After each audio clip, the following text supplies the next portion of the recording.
Everyone is welcome here, it's time to make new friends. Aquavide Uskava, fill your Glencairn. Share a dram with the spirit of Edmonton. Luncha! Good day, Whiskey brothers, Whiskey sisters, Whiskey friends, and welcome to the Whisky Book Club's second book of Season 3 with Pip Hills, the author of this book right here, The Founder's Tale, A Good Idea and a Glass of Malt. Right then, it's Christmas time coming up soon, this might be a good present to get for somebody. As always, I'm honored to have you, the viewer, with us today. And I'm just going to say this, I say it every time. There are other whiskey book clubs out there right now, but none that delve so deeply into the subject matter with the author and friends than right here. My name's Dolph. I'm the president of the Alberta Scotch Society and the founder of the Whisky Book Club, proud member of the SMWS. There's my card membership there. And I'm your host today. And for those of you that are new to the Whisky Book Club, I'll explain a little bit what we're about. We are a home base. We are a safe place for whiskey geeks that love to share a dram and share a passion for reading, mostly about whiskey or whiskey-related activities. This book, that one right there, is the 13th book I've reviewed on the Whisky Book Club, and it's also one of several books that Pip has authored. And we're going to see some of the other ones today. We'll talk about that towards the end. Most recently, he has done The Star Drive, The True Story of a Genius, an Engine, and Our Future. He's also a masterful storyteller, founder of the SMWS, and here with us tonight. Welcome, Pip. I'm so glad you could come again for the third time. It's a pleasure. Tell us, sir, what's in your glass tonight? Do we know? Oh, it's the same Armagnac I was drinking last week. Excellent. Can't get enough of a good thing. I'm a bit of a traitor to whiskey. However, I'm pleased to say that 5 bottles of whiskey arrived today from the Whisky Society. So from now on, the Armagnac is going to take a back seat. Just for a little while. So do you get many new releases? Do they just send you bottles out of the blue, Pip, or are these things that you've asked for? They seem to send me bottles out of the blue every now and then. Well, somebody says, "How are you off for whiskey?" And the last time it happened, I said, "Don't send me any more. I've got plenty of whiskey." However, it did run down and forced me onto Armagnac. Okay. But I'm pleased to say that I should be in the clear from now on, well until next year. Well, maybe they watched us last week and they saw the Armagnac and thought they need to get you some whiskey. So that's okay. I think that's a good idea. And what I'm drinking tonight is Melt in Your Mouth Mint. So it's a 63.47. And it's a lovely one. And yeah, really happy with it. I'm enjoying myself. And on a cold winter's day, this at what percentage is this? Close to 61? Yeah, 60.9%. So it's nice on a cold day. I think whiskey is just about the best thing on the cold day. Pip, I was a little bit negligent the last 2 times we talked because there were several questions that I had that I didn't ever get to. So I need to ask a couple of them today. So the discussion is going to seem a little bit disjointed. I'm going to bounce a little bit back and forth, but there's a couple I really wanted to know the answer for. And for instance, I should ask about the society's name that you chose and being granted the name by the Scotch Malt Whisky Society. So I need to know, did you have an answer ready for the registrar of companies before his phone call? Because you knew you were going to get the phone call. Did you come up with it at that moment or well, no. I mean, I didn't know I was going to get a phone call from him. Oh, okay. I think my lawyer had mentioned something about it and said that they would be in touch, but I didn't know that it would be by phone. And I just picked up the phone one day and this person said, "I'm the registrar of companies," or somebody who works for the registrar of companies. And we've got your application for a limited liability company in the name of the Scotch Malt Whisky Society. And he explained that it was not their practice likely to grant names which sounded as though they had some sort of national significance. Okay. And he said, can you give me a good reason why we should agree to your having the name the Scotch Malt Whisky Society Limited? Mm-hmm. And I said, well, to tell the truth, I've never given it any thought. But I said, we are a Scotch Malt Whisky Society, and I described what we did. And I said, as far as I know, there aren't any other Scotch Malt Whisky Societies.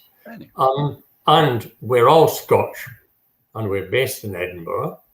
I can't see any reason why the name should not be regarded as a pretty accurate description of who we are and what we do. Oh, the chap said, very, very well, that sounds fine. I'll be in touch. And a few days later, I got papers through the post registering the company as the Scotch Malt Whisky Society Limited. So that was the whole story. And it's a good story because I don't think did you expect to get it at that point? There was a question that you were going to get it once you were talking to your lawyer, correct? Well, I had no reason. I had no reason not to expect that I would get it, except that my lawyer had raised a question about it. Got it. Because I'd asked the lawyer to make the application on my behalf, and the lawyer had said, "Well, we can't guarantee that you'll get that name," and he explained why. So, but I didn't really give it much thought. And there was no reason I could give other than the one I gave. Did you think of a second name in case you didn't get the Scotch Malt Whisky Society? Was something else in the background that it might have been? Not really. No. Okay. It was this or nothing. It was nothing. Yeah, sure. Okay. Perfect. So that was the first question I had. The second question, and which really interests me, is your travels to various distilleries. And we haven't really talked about that very much. So what guided your decisions to go to specific distilleries when you first started the society? Glenfarclas is obvious, and we talked about that, but I'm wondering about the other ones after that. And particularly, what did you see or what did you feel that was particularly memorable in these distilleries? That's a hard question. Okay.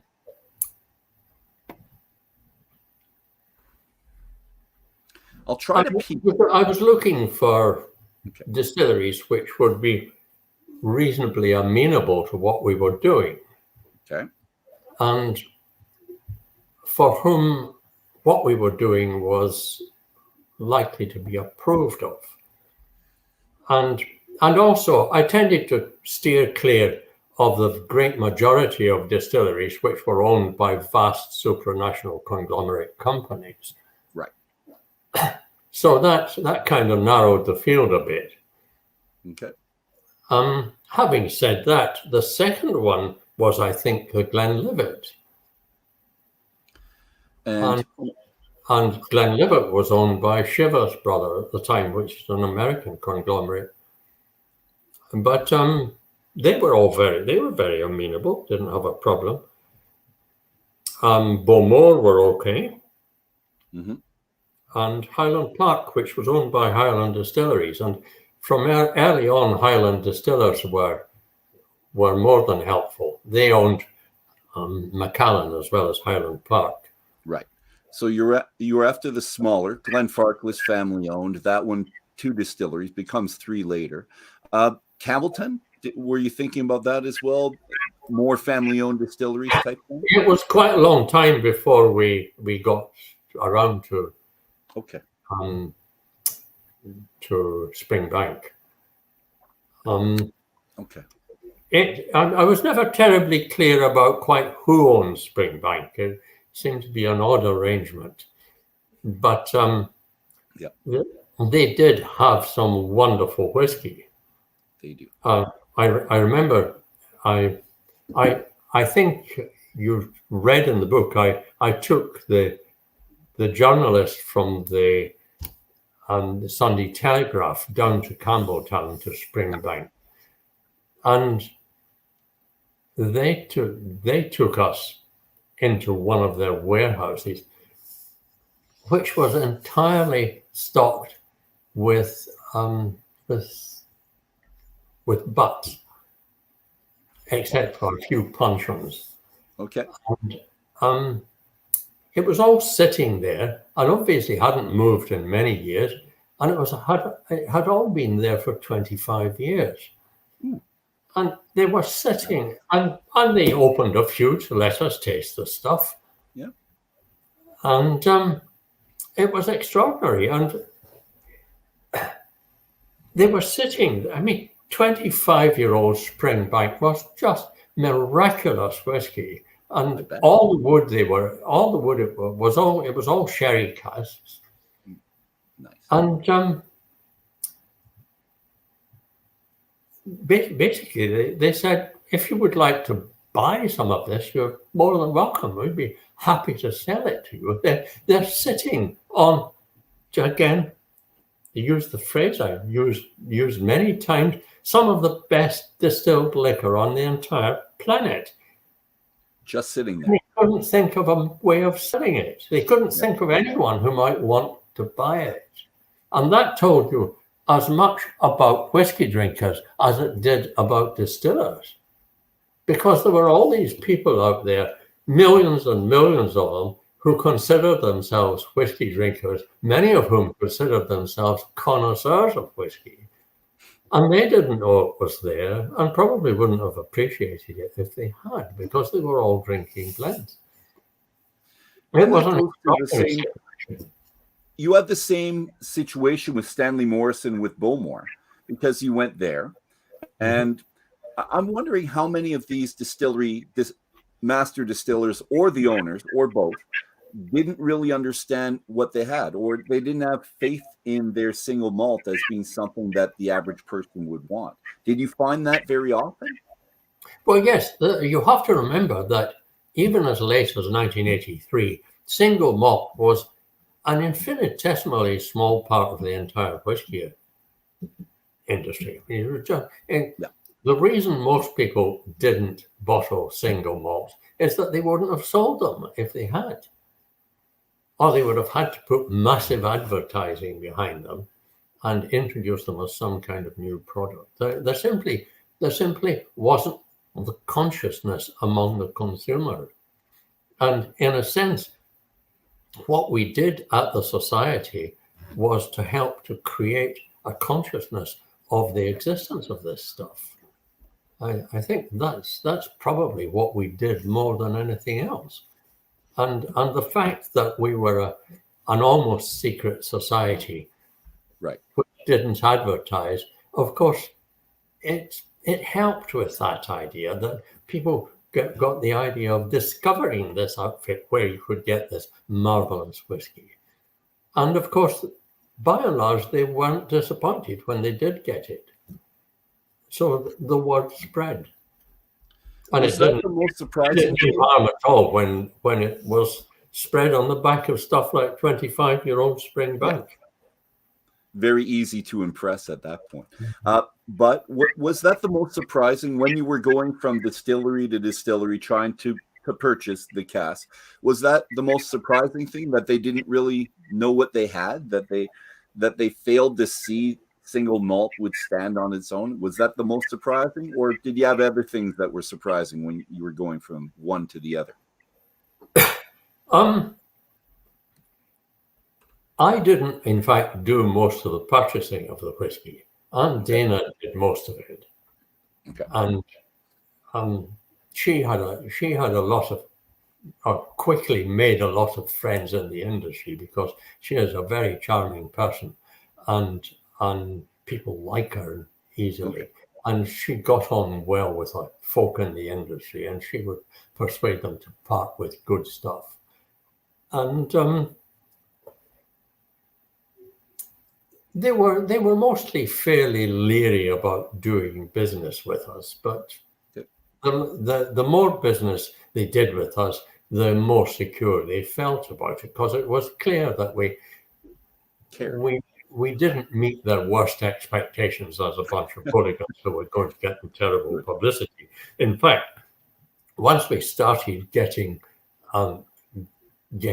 write-ups in the quality broadsheet Sunday papers, then they really started sitting up and saying, wow, these guys are getting amazing publicity. Yes. There was a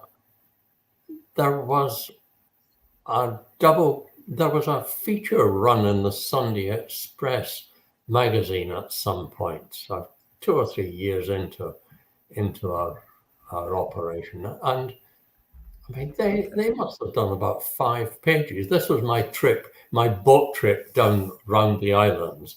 Okay, with your boat. And I mean, that newspaper is middle class, and it has 5 million buyers, which probably means 10 million readers. Nice. And you know, it probably cost us a couple of £100 for the free advertising. The couple of £100 was just the cost of diesel for the boat and coal for the puffer and stuff like that. Nice. Well, I'm going to show a list. Here's a list of your first 10, I'm assuming. So let's look at this. How many of these were you involved with? So you did mention these in order. You said after Glenfarclas, it was Glenlivet, and then Bowmore, then Highland Park. So Auchentosha, Macduff being Glendevron, Longmore and Tambu, Glen Grant. How many of these were you involved with directly buying the casks before it was taken over by somebody else? Oh, I've no idea. It was just a matter of stuff turning up. But I say it was mostly Anne Dana's work. Good. She would. So you seeded that role right away. You were great at getting the first 2 casks, but then after that, you gave it to someone else. Okay. Yes, and I had quite enough to do. Okay. Well, I'm surprised by that answer, because I would have thought that you would have taken that opportunity to go to all the different distilleries that you always wanted to go to, and that would have given you the reason for you. Remember, we're talking about individual casks here. Yes. And the difference between distilleries was not great in relation to the difference between the different casks. Okay. Something people still forget about, that actually the distillery, the spirit gets 85% of its flavor from the maturation in cask, which means there's only 15% left for the water and the barley malt and the distillery. You know, then the distillery doesn't actually come high up on the list of flavor determinants. Okay. I was going to ask you about that, because 15% doesn't seem like much. And I'm not the type of person to be able to tell the difference between one and say 20% or 30% or 40%. But is that where you believe it to be? Roughly 15, somewhere in there, just a small bit? By and large, it is the maturation in cask which determines about 85% of the flavor of the whiskey. Right. This is not my opinion. This is the opinion of experts. The Scotch Whisky Research Institute were very helpful over the years, and they were particularly helpful with the Scotch Whisky Directory, and which we'll talk about. There can be no reasonable doubt as to that. I do sometimes wonder why people make a fuss about particular distilleries, because I'm not sure that it matters enormously. What matters is when you get a really first-class whiskey. Let's take Macallan, for example. Mm-hmm. Macallan pay attention to absolutely everything, all the way from the water and the barley and where it's grown, all the way through the process of malting and brewing and distilling and maturing, and everything is done absolutely as well as it can be. So they get really first-class spirit out at the end of it. And you can't point to any particular bit and say, that's what gives Macallan the Macallan flavour. But you can point to the cask and say, a Macallan matured in a bourbon cask is a very different liquor from the same thing matured in a sherry cask. And I've suggested this before, and I wish someone would do this at one point and have the new make. And as you buy a bottle, let's say it's a 20-year-old bottle, 18, 25, 30, whatever it is, that you have some of the new make in a small little bottle that's never matured, obviously, and be able to compare that to what it came at the end. I would love to have that. And when I talk to distillers now, and I usually ask for the new make. I like to taste the new make, and I do taste the difference between them, but I have a hard time. It's much harder to differentiate the new make, especially at 65, 70% or whatever it is, and a new make from someone else down the street or in one of our adjoining provinces. It's hard, but I still think I would like to play with it a little bit. I see. That's the sort of thing that the Whisky Society could easily handle. That'd be cool. I will suggest it to them on your behalf if you like. I would love that, Pip. Thank you very much. I would love that. I'll send them an email tomorrow. Thank you very much, Pip. I would like that. And I'll keep that email too. I might print it up, put it on a little thing, because it's something I've been suggesting for a long time and not really getting anywhere with any of the distillers that I think it makes all sorts of sense. Apart from anything else, it lets you see the influence of maturation. Yes, over time. Yes, I agree. There is a question on the side, Pip, so I'm going to read this question. I'm going to put it below. So Tim Westwood asks, related to the topic of finding the first distilleries, how are the casks obtained now? Is it directly from the distilleries or through brokers or both? Do you know? There aren't nearly as many brokers as there used to be. When we started the Whisky Society, there were lots of whiskey brokers, and we got quite a lot of whiskey through them. Good. The brokerage side of the business has declined in the last 25 years, and most of the whiskey comes from distillers. I understand that at present the society buys part of it, what it needs, from distillers, but it also now lays down a lot of its own whiskey.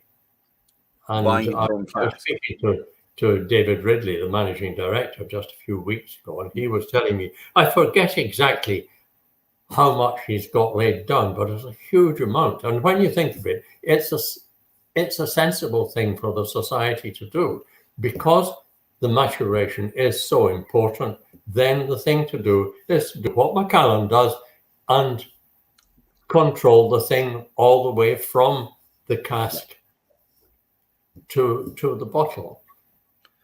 And the society are patient people. They've been around for a little while. They plan on being around for a while longer. So I think it's a fantastic idea. It is. Although I don't think people thought that. I've mentioned it before that they have their own wood, that they put it in their own wood, and they make determinations as to where it goes, how long it stays in the bourbon to start, and then goes somewhere else. This does lead me to another question, a quick one for you, Pip. It seems that you're most fond of the sherry finished whiskeys or sherry matured. Is that true? Sorry? Sherry matured whiskeys or sherry finish. Is that your favorite type? Do you have a favorite leaning? Or no. Okay.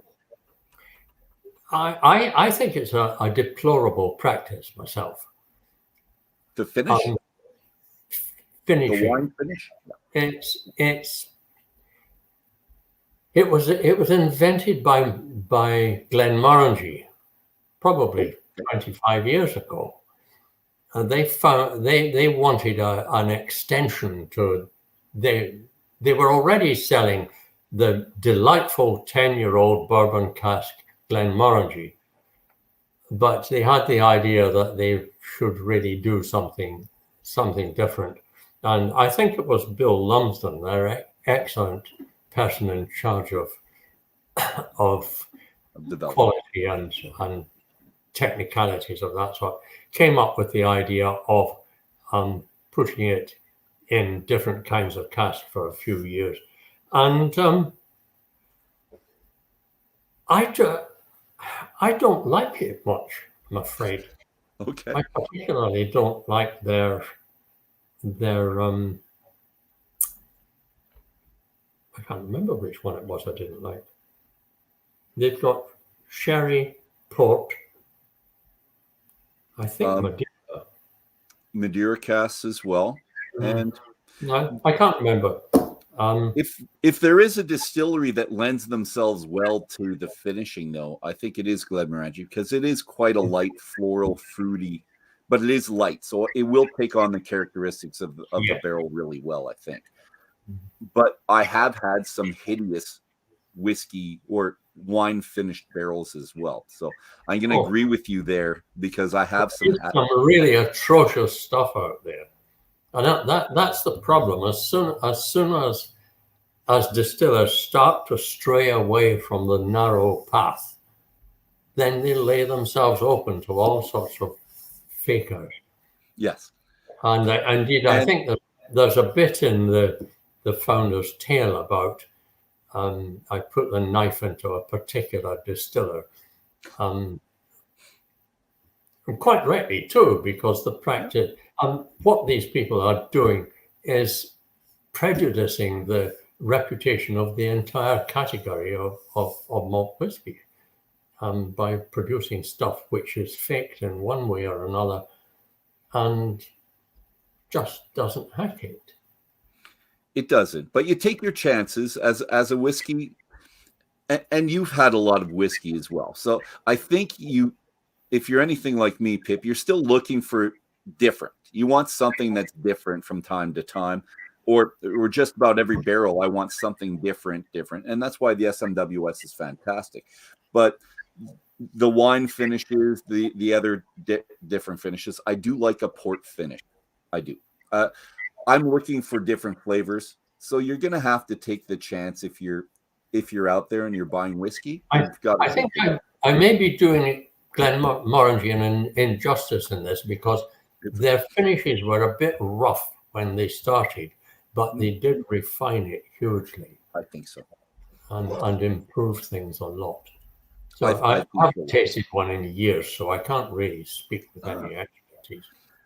We had a tasting last year with the Alberta Scotch Society with the different finishes, and I tried to get the wine barrels that they used in the wine to compare with the wine finish and the port they used in the port finish. It was an interesting tasting. I liked it a lot. But I diverge.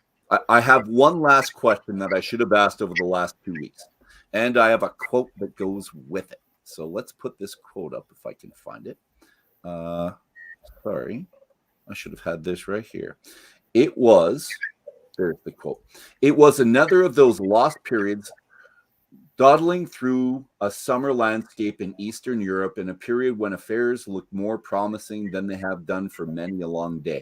So you're in your Lagonda, and it's part 2, the Lagonda and the fall of communism, and you're going through Eastern Europe, and you're having a great time with a friend.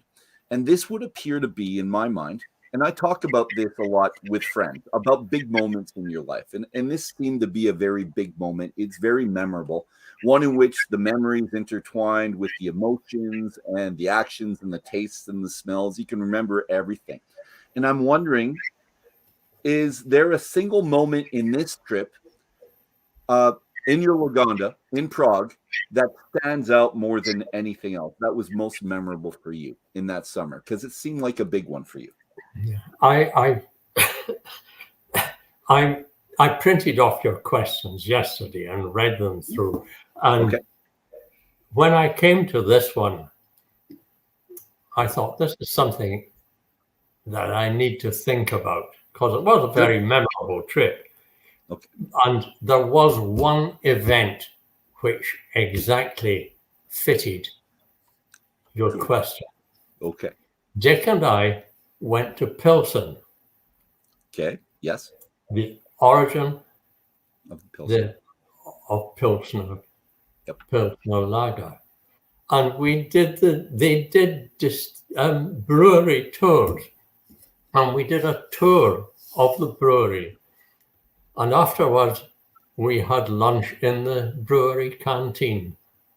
And we ate goulash and we drank great mugs, great liter mugs of Pilsner Lager.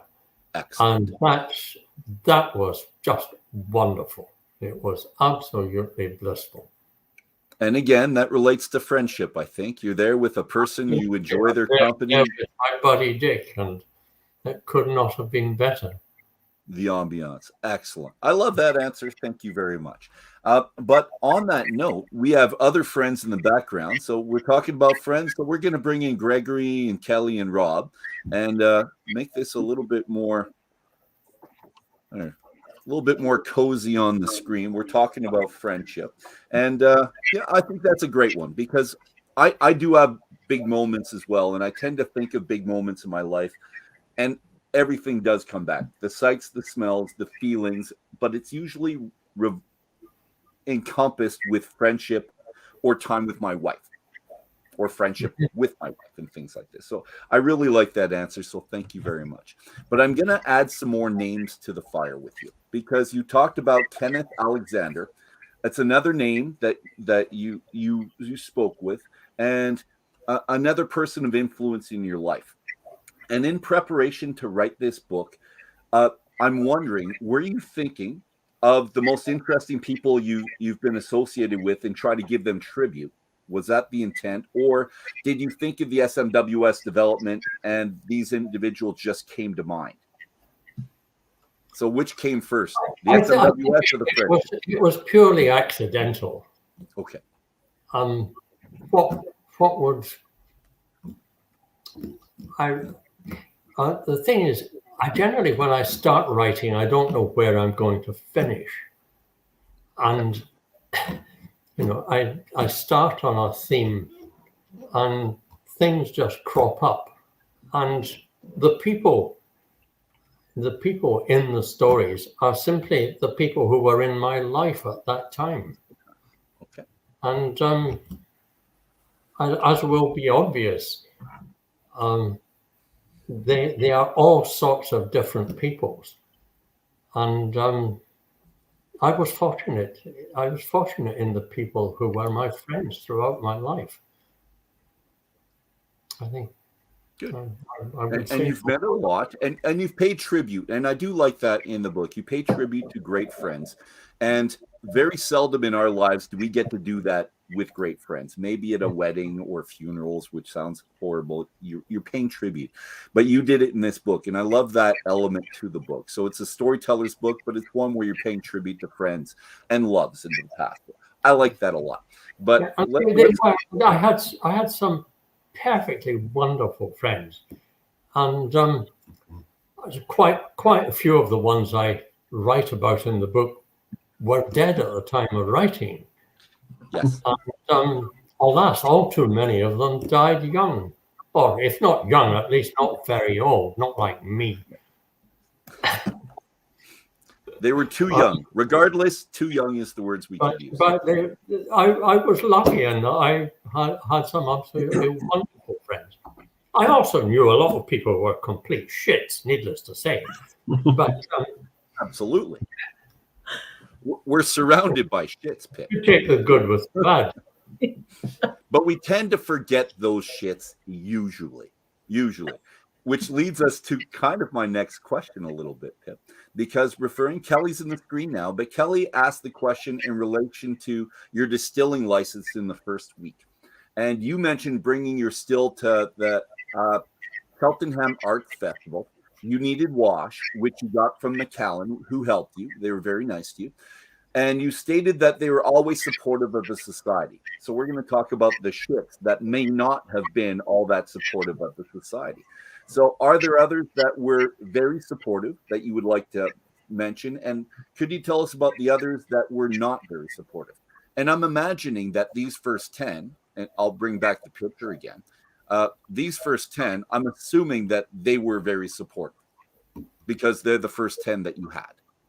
But were there others that were very supportive that didn't make it, let's say, in that top 10? No, I'm a bit stuck on that one. Okay.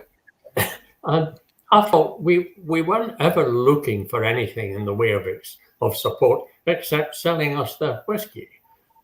Okay. I mean, we weren't looking for favors, or particularly flying casks or anything, although that didn't go wrong. But well, McAllen gave you wash, and that's a favor. That was very nice, right? How very diverse the whiskey industry was. I mean, huge industry, and huge number of people, and lots of people with very different agendas. Okay. And there was lots of internal industry politics as well. And I'm afraid I just breezed through the middle of the politics and ignored them because I didn't know what they were. And I tread on quite a lot of toes as well.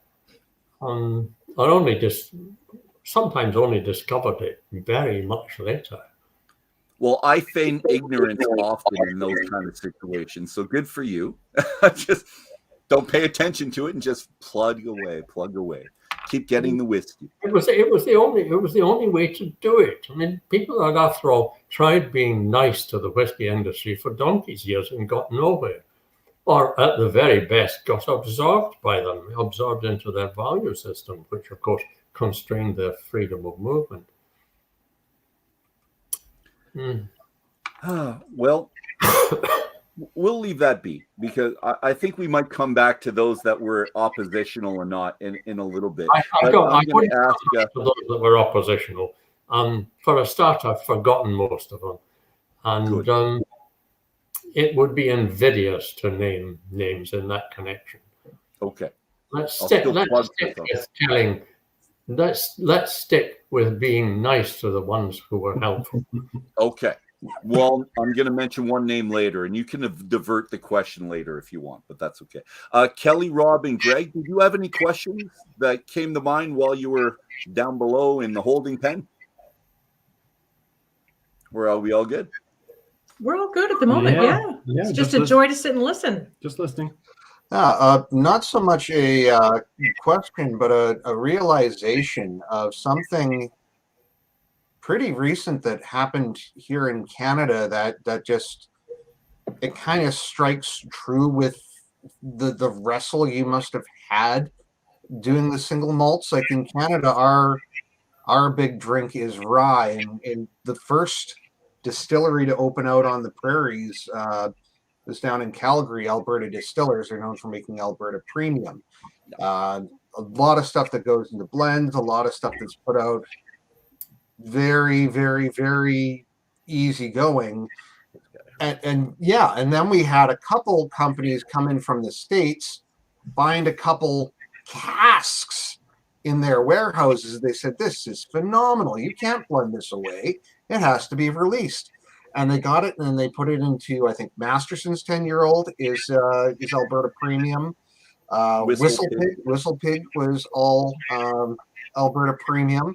And they started winning awards, and everyone's going, where's this Canadian whiskey? And the company back home didn't know how to put out or produce anything with a lot of flavor. And I think it's just prompted them recently to start trying that. But it took people going into the warehouses, into their individual casks, and saying, why aren't we selling this to people? People will want to drink this. It doesn't surprise me. But what is surprising, that this is 2021. We started the society in 1983, and it's taken these guys who make rye whiskey that long to cotton on to the fact that if they put their liquor in a good cask and sit on it for 20 years, they get good liquor. I mean, that's surprising. I think the one thing Canada has in common with Scotland is there's a lot of bureaucracy and a lot of tax laws that are really weird. And it goes from province to province, Pip. So, but it does inhibit creativity in a lot of ways. It does keep some of the best stuff from getting out. If you want really bureaucracy, place to go is Sweden. The Swedish liquor system is unbelievable. Really? There is, well, for a start, all liquor is, the sale of liquor in Sweden is a national monopoly. It's called the Systembolaget. And if you want to sell liquor in Sweden, you have to deal with this big centralized bureaucracy. And it leads to unbelievable complexity. Happily, the Swedes are very clever and resourceful people, so they have devised all sorts of clever ways of getting around it. Yeah. And they have a lot of fun, and they like the society as well. I was there about a year and a half ago, and I had a whale of a time. Excellent. And Gregory, if you ever find, they did a 25-year-old from Alberta Distillers, ADL, and it went well and sold out, but they didn't do anything else special until just recently. If you could find the 25-year-old, that's something you want to get. I haven't been able to find it yet. What's that? I've got a 20 from ADL, not a 25. Yeah, the 20 came out 2 years ago, went just like the cask strength. There was a 25-year-old that came out 5 years or older. Okay. Like back. So if you find that, that's one that you want. It's well sought after, but I can't find it. I've been trying. Let's continue. And Pip, I'm bringing you back. Let's talk about United Distillers. How did you finally crack that nut? Because you said that you went to smaller distilleries. And if you look at the list again of smaller distilleries, you can see many of them are smaller distilleries, family owned. How did you crack that nut with United Distillers? Because people should read the book, but I like this story. So if you could tell us this story, Kev. Yes, well, that was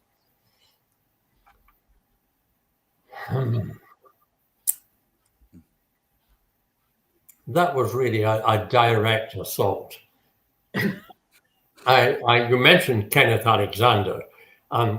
Ken Alexander was a friend of Norman Macfarlane, and Norman Macfarlane, Lord Macfarlane, as once he got a peerage, was a high Tory, which was an unusual friend for Kenneth, who was an old socialist. But politics in Scotland's a bit like that. Labels don't matter quite so much as they do in other places.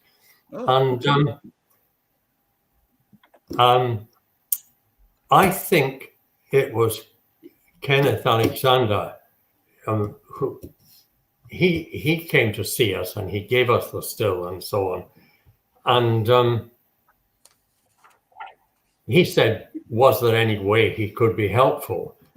And I said, well, yes. I mean, have you any clout with United Distillers? And he said, well, Norman Macfarlane's one of my oldest friends. And I said, well, that's the very man. See if you can put a good word in for us with the head of United Distillers.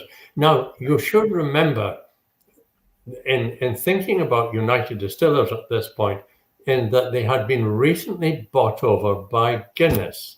Yes. And there were a lot of shenanigans, which resulted in the chairman of Guinness getting handed a jail sentence, as I recall. I wouldn't swear to it, but it was something of the sort. It was certainly action in contravention of various laws that people took seriously enough to wrap them over the fingers. And so the United Distillers were trying to be cleaner than clean. They got Norman Macfarlane as their new chairman, and he was a very go-ahead businessman. He wasn't just some old fogey from the House of Lords, and he took his job very seriously as chairman of United Distillers and as the leading light in the Scotch whisky industry. Let's face it. And he agreed to see me. And it was arranged that I would go up to Perth, where their headquarters were at the time, and And I would meet him for coffee in United Distillers headquarters. So on the day assigned, I got into my old Lagonda and set off for Perth. And it was only while I was on my way there that I realized it was February, as I recall, and it was very cold, and the Lagonda was very drafty. And I had put on a big pair of fur-lined boots and a great heavy donkey jacket, and the sort of thing that workmen wear or used to wear in this country. And I was on my way to Perth when I thought, well, perhaps this is not the sort of gear that should go to a meeting with the chairman of one of the biggest liquor companies in the world. But I thought, hell, there's not much I can do about it. So I got there, and the Lagonda was a bit difficult in car parks because it didn't turn very easily and it was rather long. And the only place I could find to park it was outside their front door. And I thought, well, hell, anybody ask who I am, you know. And I went in, and there was about half an acre of polished marble floor. And at the end of it, yes, there's the Lagonda, except in those days it looked smarter than that. It was black where that is brown. Right. And sorry, it's black where that was red, and the rest of it was silver. But it was pretty smart. At least I thought so. I think so.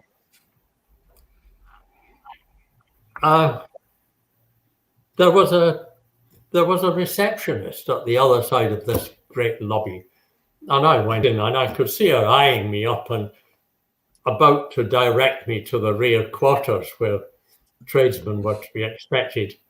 And I said, I've come to see Norman McFarlane. He's expecting me. My name is Hills. And she looked at her list and said, yes. And I was ushered into the presence in rather a grand boardroom.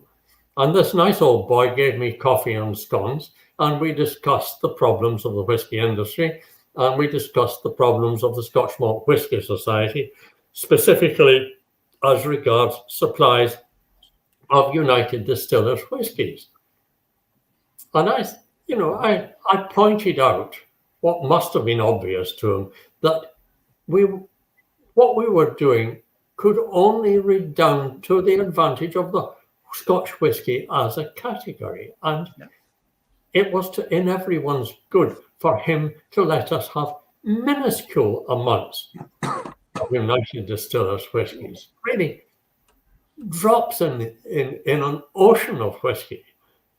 And he was very affable. He was a diplomat. He made no promises, but assured me that he would do what he could for us. And off I went, very well pleased with myself. And needless to say, there were two things happened. Firstly, Anne Dana, who was still buying the whiskey at the time, started finding that she could get hands on whiskies which otherwise were unobtainable, that the United Distillers were being a lot nicer. And the other thing that happened was that a chap called Turnbull Hutton was nice to her. And Turnbull Hutton was in charge of all UD's malt whiskies. Yeah. And he had sworn that we would get his whiskey over his dead body. But word had obviously come down from on high. Do it.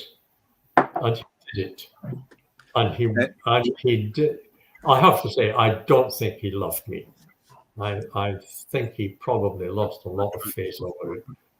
But it was mutually beneficial. So we'll say UDL became Diageo. And Diageo, you did help afterwards. So just so people can get an idea of the distillery. So we're talking about Oban. We're talking about the big distilleries. And you did have an activity that you proposed to them, and after this one activity with them, which helped both parties, he was a lot more amenable to you. So and was that the one where you took your ship as well as your friend's ship on to Isla? Was that one? Yes. That was sometime after that, but that was fun.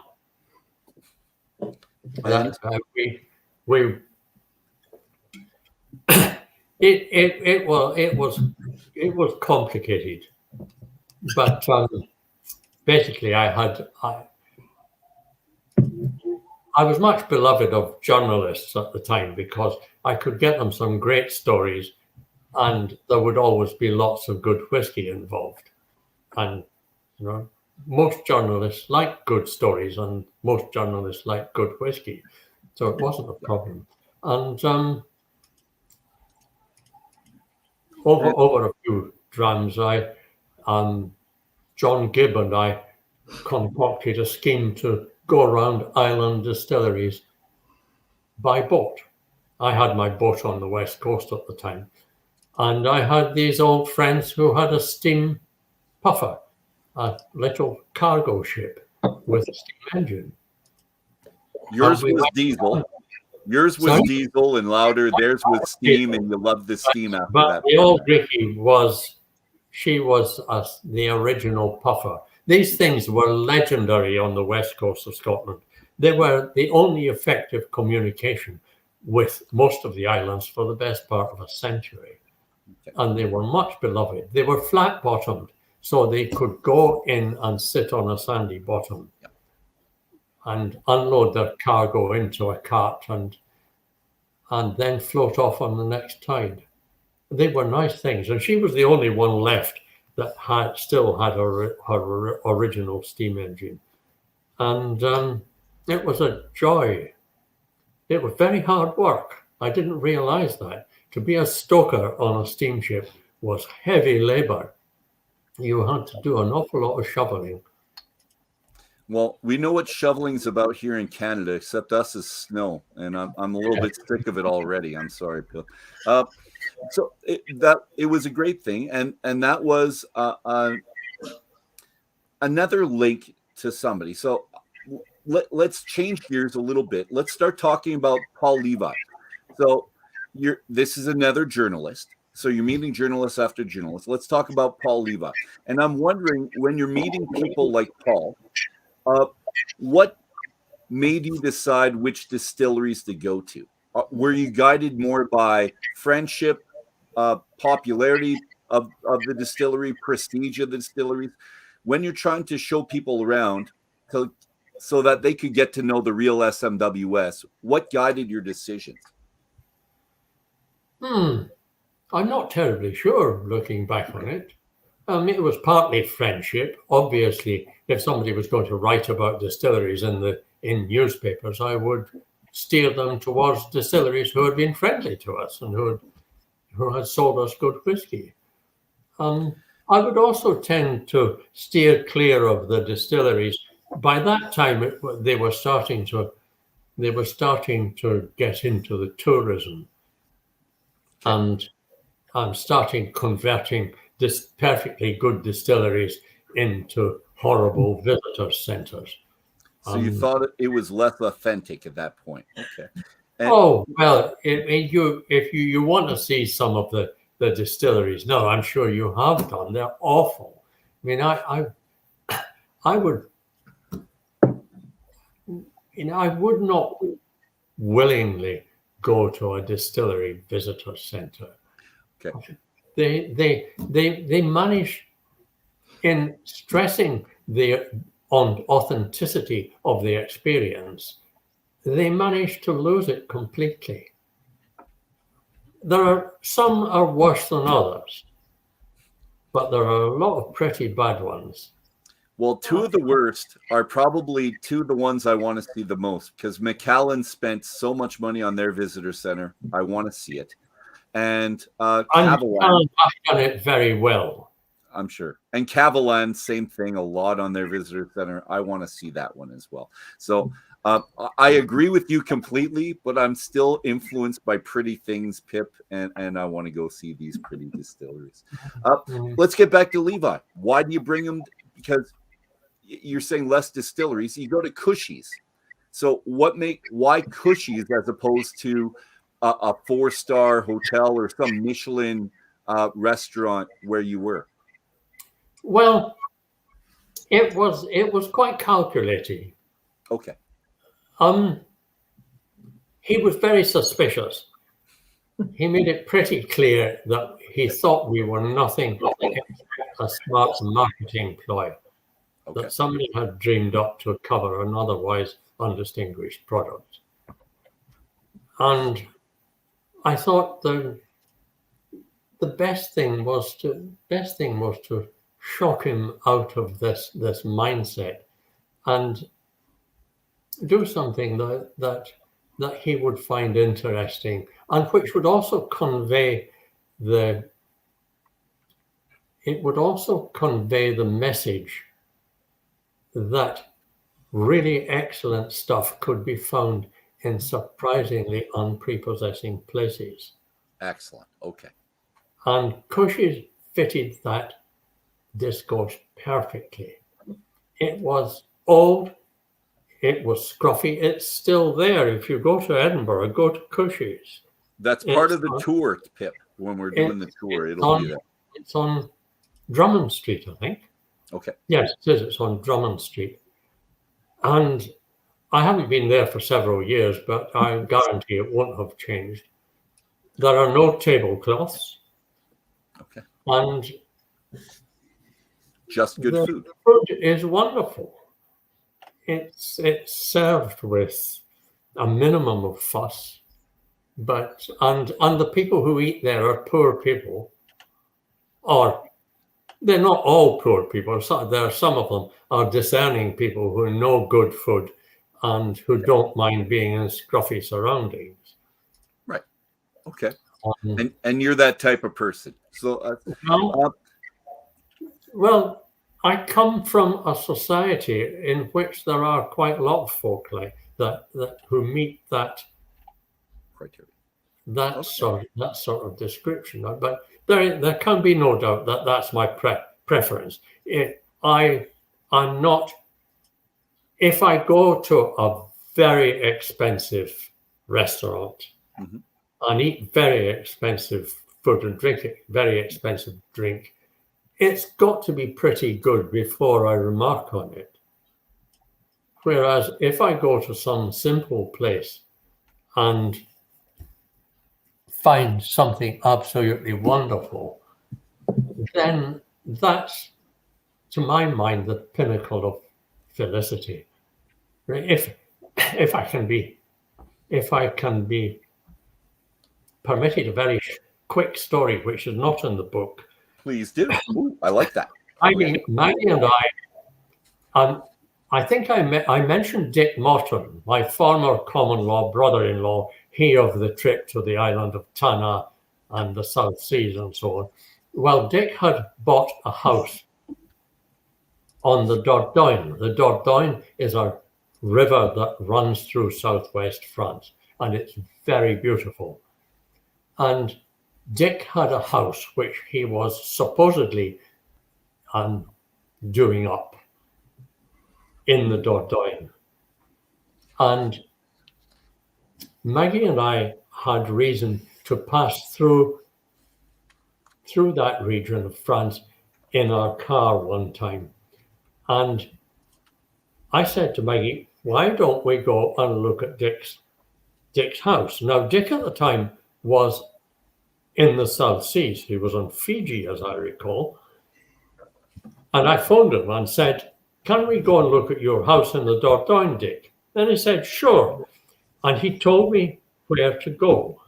And we had to find, he gave us the names of a descending series of small and smaller places in this very wild area. And he said, you've got to get to that village and then find the restaurant and ask for Madame Rivière and tell her who you are, and she will give you the keys to the house. So we drove deep into the Dordogne, and it's mountain and valley and forest, and it is just extraordinary. And the roads got smaller and smaller, and we eventually found ourselves in the village. And the village must have had about a dozen houses, but there was a cafe. So we went into the cafe and asked for Madame Rivière, and sure enough, this splendid lady announced herself to be Madame Rivière. She said, "You must be Dr. Morton's relations." And I said, yes. She said, "Here are the keys to the house, and I shall expect you at 1 o'clock for lunch." Okay. So we went off and we looked round this amazing tumble down house. I can't start to describe it. And when we'd finished looking around, it was getting on for 1 o'clock, and we went to the cafe and we gave her the keys back and said, "Thank you very much." I said, "You must now sit down." And there were half a dozen tables with check tablecloths, and there were 2 or 3 men in dungarees, workman's clothes, and they were all sitting at the tables. And she brought us a carafe of red wine and a tureen of chicken noodle soup and some bread, some freshly baked bread. And I thought this was just wonderful. And Maggie and I drank the wine and ate the soup and ate the bread. And they snatched it away from us before I'd eaten quite as much as I would have liked to. But I didn't mind because we still had the wine and the bread. And then another course arrived. And I had a premonition. Lunch was 6 courses. Well, it's a good thing she took some of that soup from you then. And it was absolutely wonderful French cuisine, just marvelous. And I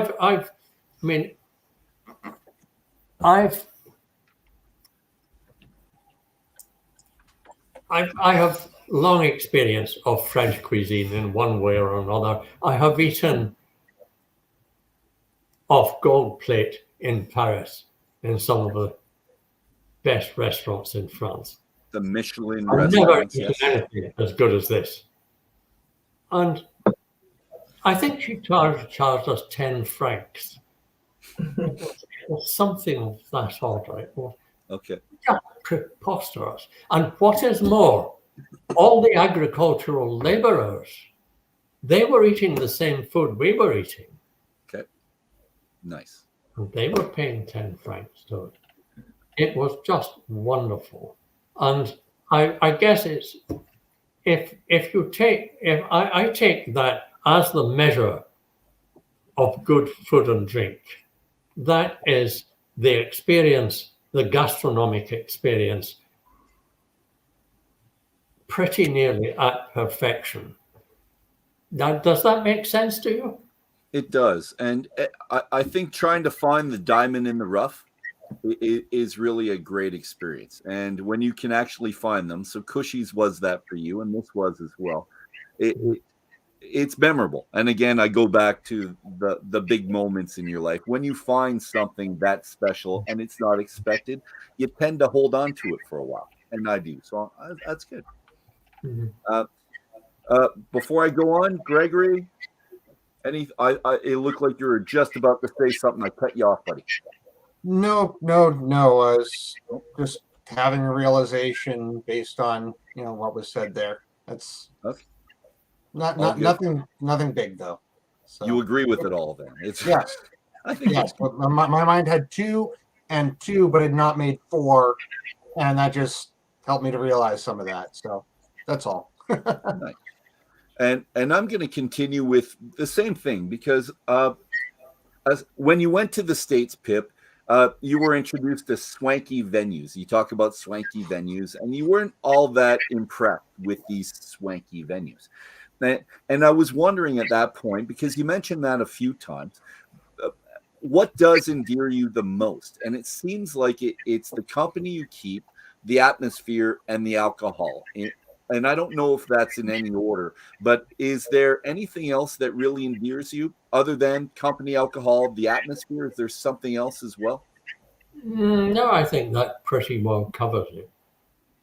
And I can't remember. The quality of the food as well as the drink. Okay.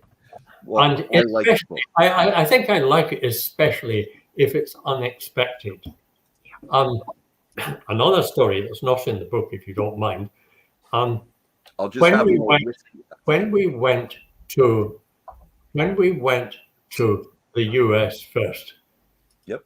We met up with Alan Shane, who eventually became the Scotch Malt Whisky Society in America, and Alan is wonderful, a great guy, and a former New York policeman who had gone into the liquor business and done very well and built a business on finding very good liquor and unknown brands and bringing them to the United States.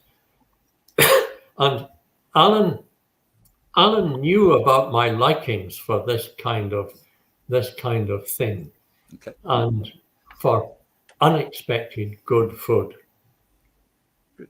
And Alan is Jewish, and there are quite a lot of Jewish people peppered through the story.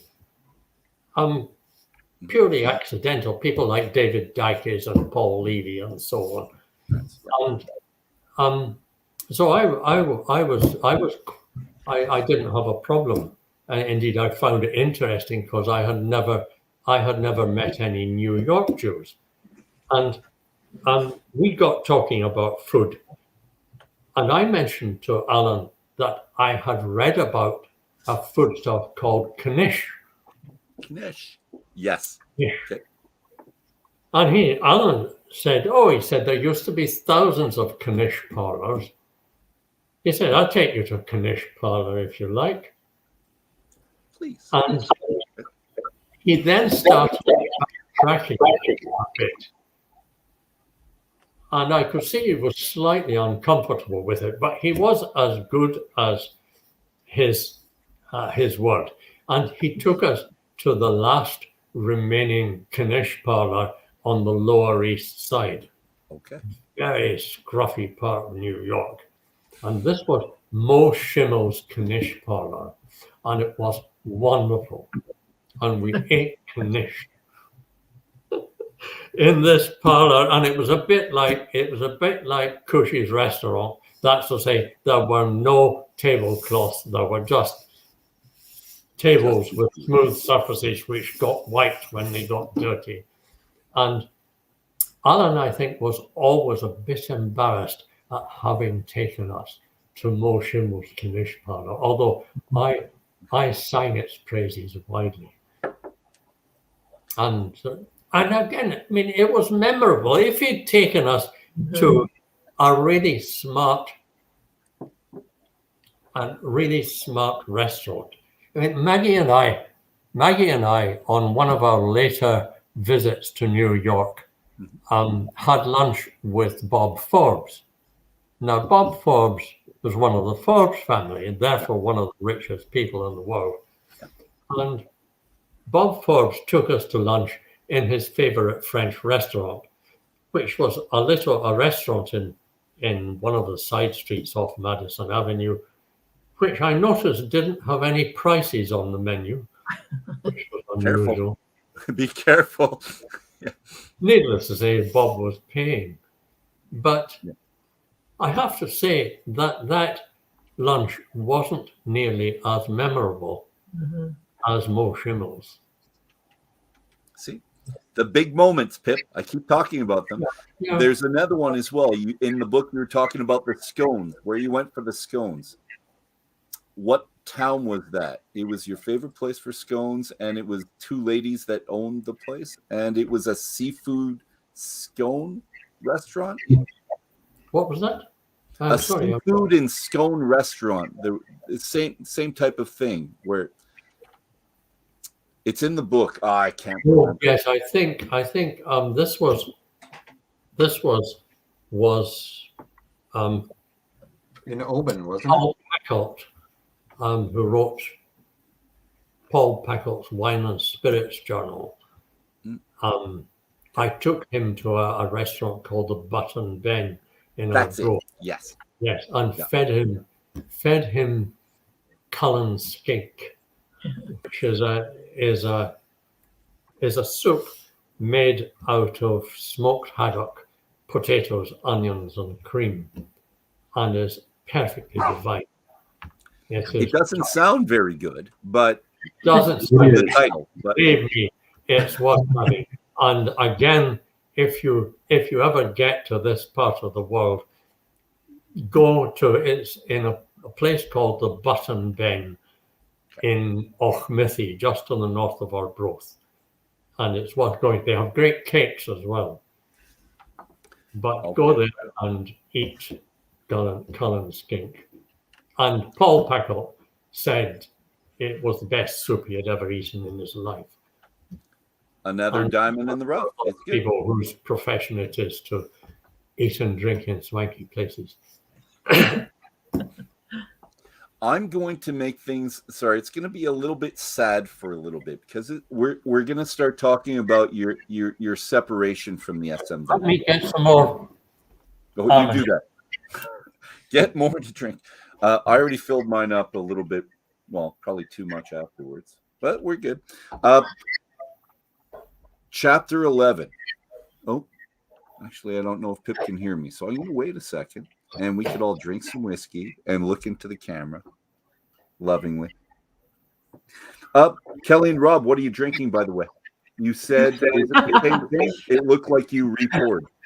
I've moved on, and I can't show you because it's coming out in our December outturn, but it's a beautiful sherried dram from the second distillery in Pip's portfolio, and it's coming in a couple of weeks, but that's all I'm going to say. Nice. Good. Well, I'll be there and I'll hear it. Okay, Pip. So chapter 11, when referring to the vaults ahead, head barman, the punk Dougie. I like that. You mentioned right here, after I left, my dull successors got rid of him, and this was a shame. And you alluded to the notion with us before of not being in charge. When did this division or change of direction start? Not when did you end it, but when did you feel things changing a little bit? Oh, things were, it has to be said that things were difficult all through. Okay. I mean, there was a pretty fundamental split among the members of the board of the company. Okay, because at one point, and you mentioned that the society's ethos was thoroughly Scottish, unorthodox, left of center, and intelligent, if not intellectual. So that's one side. I'm guessing that's your side. What was the other side, Pip? The other side, I think I say something about it in the book. Yep. Is the other side are people who really wanted to be directors of a whiskey company because of the social status that this conferred, and who saw this as a route to doing it.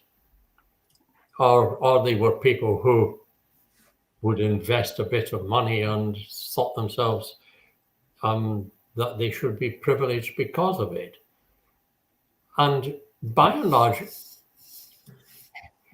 it was a split between people who saw things pretty well as I saw it.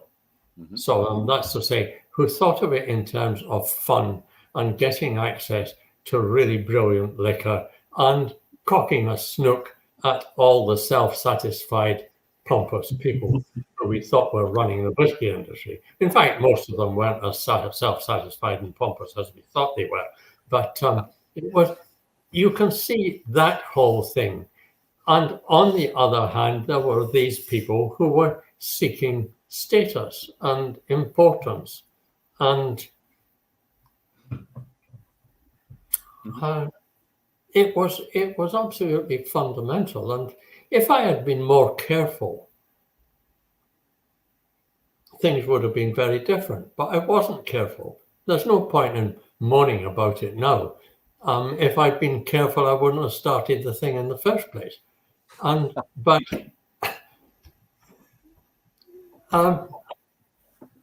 there was always this division on the board, and I was fairly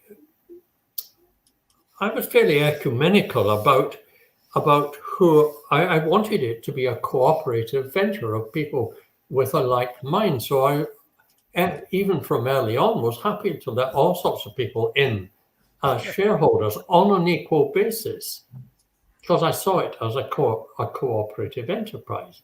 Okay, it was to be a cooperative enterprise who were to do things as I suggested, but cooperative as long as I'm in charge, and you recognize I'm in charge. It's as cooperative. There was board meetings were always troublesome because I had a very clear idea of how I wanted things to be.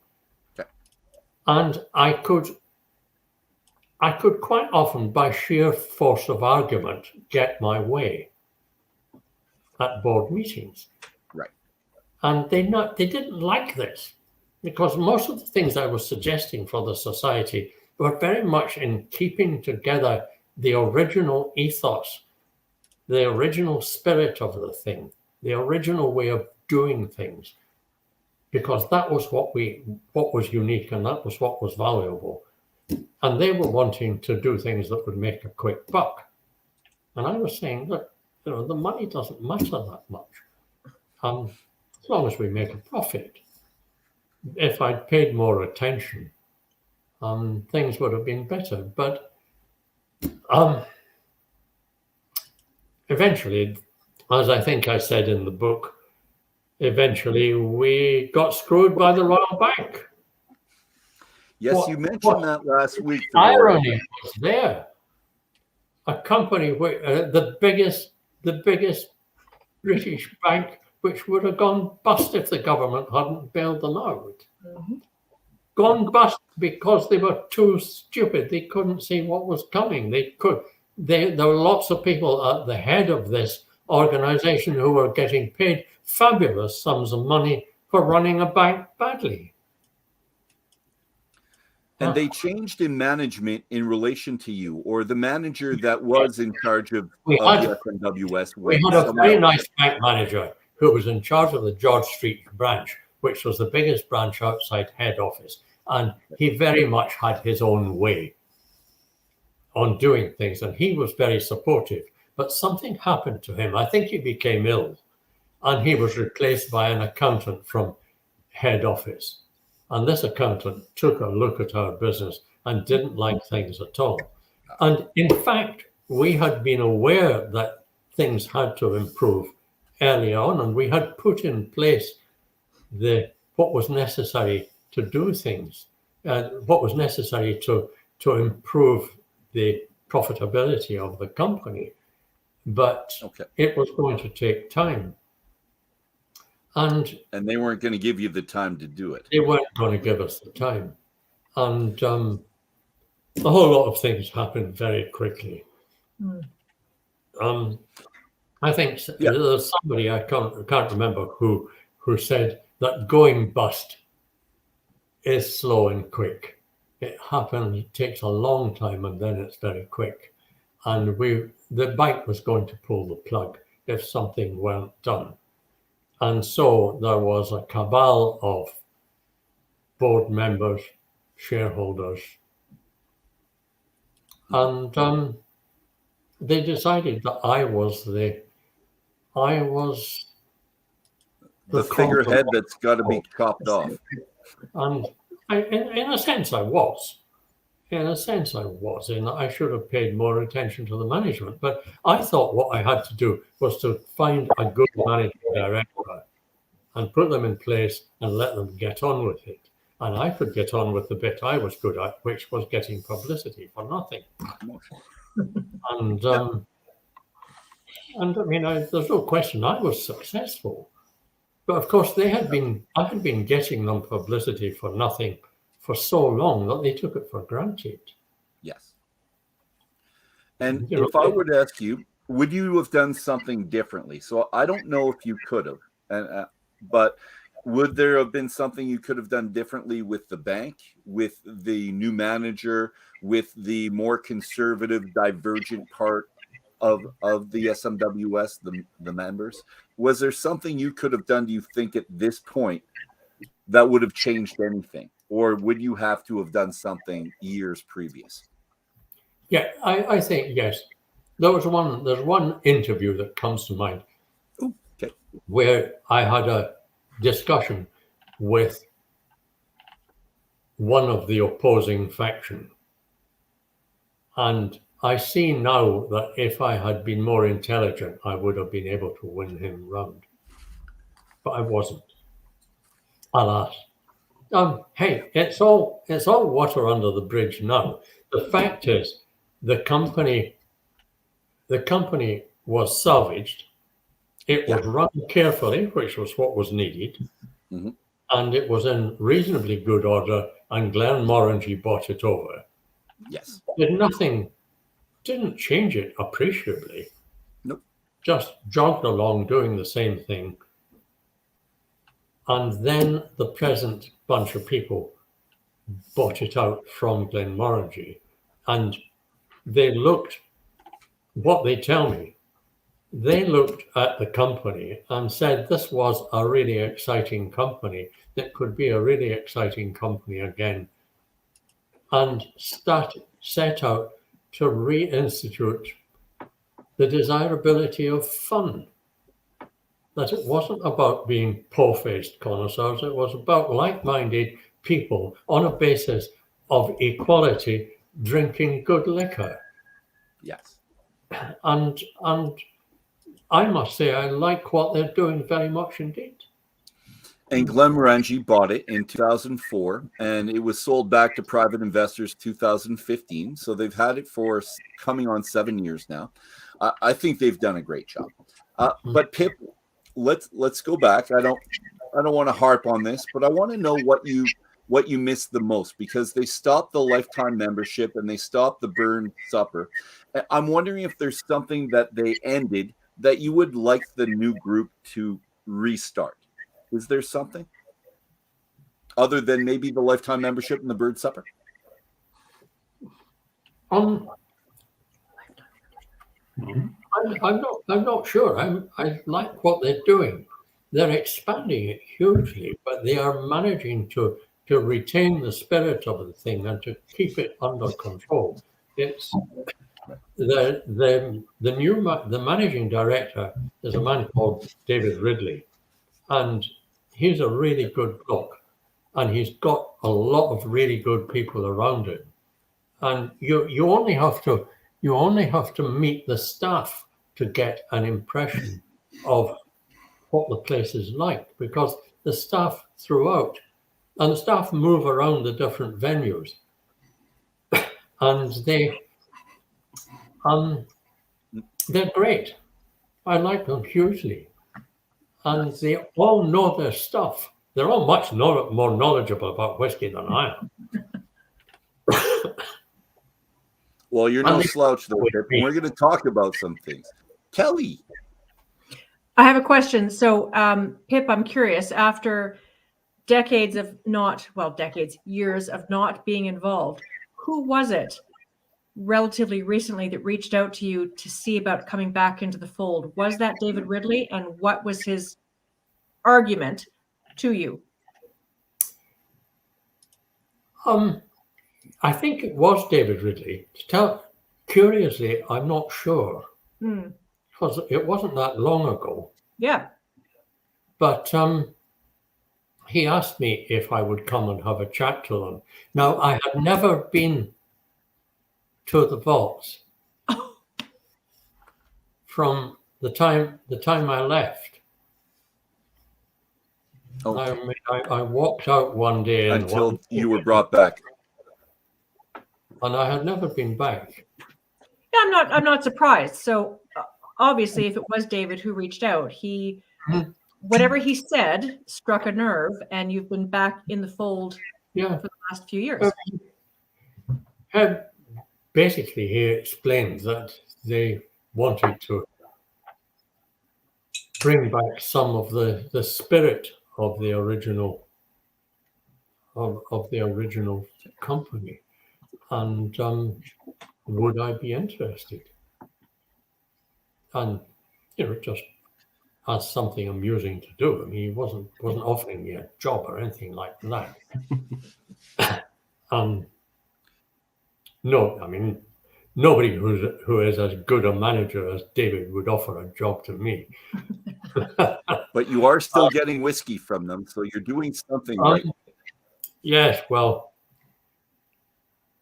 I mean, nothing was spelt out, but he just said it would be nice if you came back into the fold. And I said, well, I'll come and have a look. I was very cagey. I said, I won't promise anything, but I'll come and look around and talk to some of the people. I must say the thing that struck me really was the quality of the bar staff and the folk and the employees. They are all quite young and very knowledgeable and dead keen, and they're just brilliant. And I like them a lot. And I think they're doing a great job, because I saw a video very recently. It was in the last 3 months where they reopened a 1.1. So they went back to the first Glenfarclas, and you were there, and they paid homage to you, and you were there at the time. So I think it's kind of a magical time, I think, going back to something where you've created, but also seeing how it's grown. Because although you didn't have a part in a portion of it, you definitely did at that 1.1 area, and then coming back to it so many years later, that must have been a great feeling, I think. It was good. And David and his colleagues were clever enough to look at the Whisky Society, to look at it in the context of all the independent bottlers, because there are dozens, as you know, of independent whiskey bottlers. If anybody lays his hands on a couple of casks, thinks he can set up as an independent bottler, and why not? But he realized that what the Whisky Society had was a story.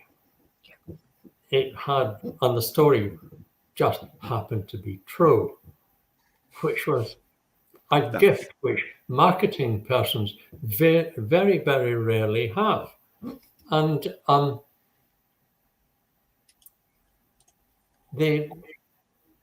think they had decided that they would, as far as possible, build on this true story of their origins. And since I was central to that story, obviously they got in touch with me.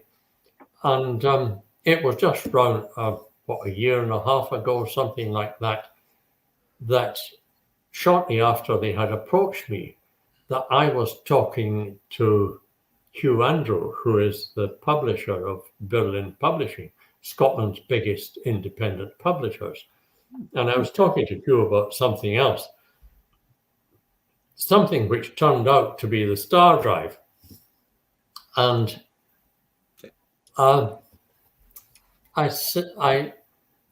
we were sitting having coffee in Hugh's lovely office, and I said, I've got an idea for a book which might interest you. And he said, what's that? And I said, well, basically, it's stories about whiskey, and it's stories about the Scotch Malt Whisky Society. And I outlined a few of them. And he said, what would you call it? And I said, not terribly sure. Call it The Founder's Tale or something like that. And he said, oh, like a shot. He said, you write it, I'll publish it. And it was as simple as that. And that's where it came from. And it was a pleasure to write it, except that I had to leave out all sorts of really good stuff. You will notice that in the events of the book, there is nothing which is in the least illegal. Absolutely nothing. Yeah. And there is practically nothing about women. And this is not because there were no women in my life at the time, but because I decided the safest course by far was to leave them all out.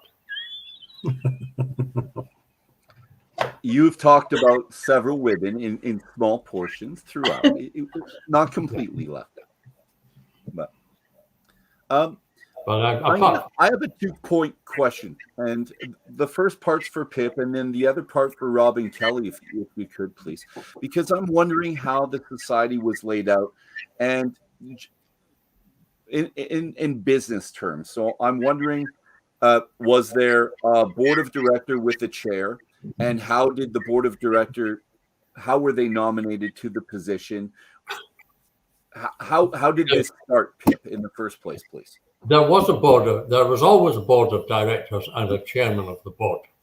12 in one, or less? Sorry? 12 board members, one chair, or how many? No, it didn't go by shareholding particularly. It depended mainly on who wanted to be on the board among our shareholders. Okay. And I was happy to let everyone come on the board. Now, it must have been obvious right from the start, because I was driving the whole thing. The obvious chairman of the board should have been me. And I knew enough about such things to do that, but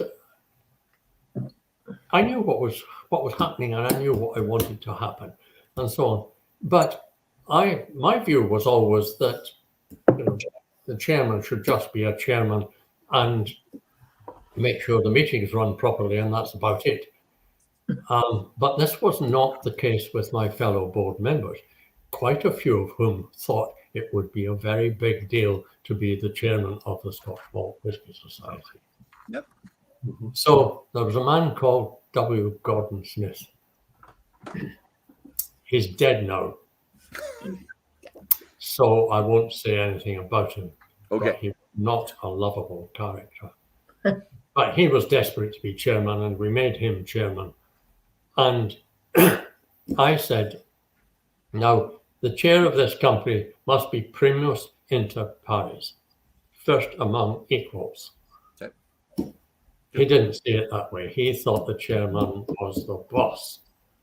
And it took me about 4 or 5 years to get rid of him by sheer pressure of argument. And there was another person who was desperate to be chairman. And I am very stupid and very slow on the uptake. And I let this other person be chairman. And he wanted to be the boss as well. And it took me about a good many years to get rid of him. And eventually there came a point where I said, look, if this thing is to be made to fly, I have to drive it. I have to drive it from in front. I got myself made chairman of the board.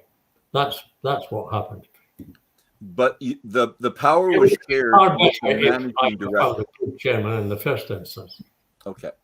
And who elected the chairman? So it was the board of directors, and then it was a simple majority dictating who the chair was? Okay. But you did have a managing director as well. So this managing director essentially drove the society. They were the ones finding the casks and opening up into other realms, other countries. Who was in charge of that? So I'm wondering whose job that was essentially at that point. Ann Dana was managing director. And she was in charge of branching out to other countries, or was that still? No, that was much later. That was after she had gone. Okay. She was managing director for a number of years, And then we got a lady called Denise Nielsen, who was very good, and she took on the expanding into other countries. Okay. But it got too much for her. It got, and it needed a different set of managerial skills. And we got a chap called Adrian Dark, who I thought would be ideal, but wasn't. And he eventually left. And I then got a good professional manager from the whiskey industry, who was Richard Gordon. Mm-hmm. Unfortunately, Richard, that time we were 12 or 13 years into the company, and things were getting kind of rocky. Our Japanese venture fell foul of the Japanese economy, and we lost a lot of money on that. I read that, and I was sorry for that, because it seemed like it would have been a great idea, to tell you the truth. When you're looking, Japan, except by the early 90s, the Japanese economy was going down. And then let's skip to the we got Richard Gordon, who was a good, careful manager, and unfortunately came to the decision that he thought that I was probably endangering the company, because not good. I kept coming up with new ideas and things that would be lots of fun and would make us lots of money. And he apparently found it impossible to say no to me. Aw, well, that's okay. And there's worse things in the world than that. But let's fast forward. I don't hold anything against Richard. I think he was being professional to the best of his ability. Right. Let's fast forward. Kelly and Rob, what does it look like now on the political landscape? Is it the same setup with a director, chairs? I'm wondering how it is. And is there still the managing director holding the same role? Can you tell me that? Well, we're not involved in HQ, as we call it. HQ being management from Edinburgh. We run the Canadian branch, which by and large is, and Pip, you would know this from your days in talking to Alan Payne. It was the Canadian branch is set up as a franchise, so to speak, and so. We are essentially distributors and ambassadors for the society in Canada, but we don't have any day-to-day contact with management of HQ. But there would still be, David there'd be an MD, or we refer to as a CEO and a board, and the structure would be the same. Yeah. It's just different players now. Yeah. We remember Richard Gordon. That's who we dealt with originally back in 2005 when we approached the society about starting a Canadian branch. Richard Gordon was still in place. Yeah. Mm-hmm. Yeah. So the society actually has recently gone through another change. The private group that bought it from Glenmorangie has essentially now gone public. So the society is as an organization called Artisinal Spirits, is now publicly listed on a sort of a venture exchange in the UK. And they've raised a bunch of money as a result of that. And they have some really interesting plans. And we will see where all that goes. Mm-hmm. So it continues to evolve. Artisanal spirit. Okay, good to know. And no, that was it. I just wanted to know what the structure, and if the structure still held to the same principle, if it was the same. And we're all good. Thank you very much. Pip, I'm going to come back to you, though, because after leaving the SMWS, you weren't idle. You wrote a couple books, and I've got the pictures right here. So let me bring these books up. It's so book number one is Scots on Scotch, and this is the other one. And tell me about this, because we weren't too happy with these guys for some reason. Here's the original, Yeah. And this is, you're saying the Americans. And I think Scott, that one is a pirate. Okay. That Scots on Scotch was published by Mainstream, which is a small Scottish publisher, and that's certainly not their imprint. There's also a pirate appreciating whiskey. Okay, hold on. Be by some outfit in the United States. So this is the appreciating whiskey. No, that's the original Harper Collins. That's the original. Good. And this is the subsequent appreciating wine. You did both of those books. And you also did this one, the Scotch Directory. And here's the last book, your Star Drive. That's the latest one. Of these, can you tell me which one's most memorable? Which one did you like the most when you were writing it? Because the first was this. And this is, I believe, a group of, so your friends wrote that, correct, sections of it. So everyone had their own, but you wrote the foreword, or you just edited that book? Their essays. I got a bunch of my pals to write bits about whiskey. It's very variable. There are some good bits and some bad bits. I would recommend the introduction or the first essay, I forget which, in which I was trying to set the revival of malt whiskey within the context of the changes in Scottish culture over the last 150 years. Okay. That how the revival of malt whiskey, of which the Society is the pinnacle, is part of a rediscovery by people in Scotland of an authentic Scottish culture and history. And it's an extraordinary story of high-level fakery, whereby a completely artificial and false image is created of an entire nation and adopted by the majority of that nation. And there was the kilts and tartans and heather image of Scotland, with which you guys are probably familiar. We are, and we talked about that last week. With nothing else. Is almost entirely fake. The kilt, as we know it, was invented by an English ironmaster called Rawlinson about 1737. The clan tartans were invented by a couple of shysters in the 1820s, thereabouts. Now, this may seem like ancient history, but it mattered. It gave rise to a self-image of Scotland among Scots, which was completely at variance with the reality.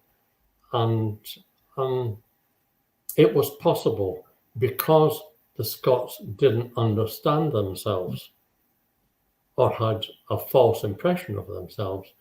It was possible to sell them blended whiskey in place of their national spirit, which was, of course, malt.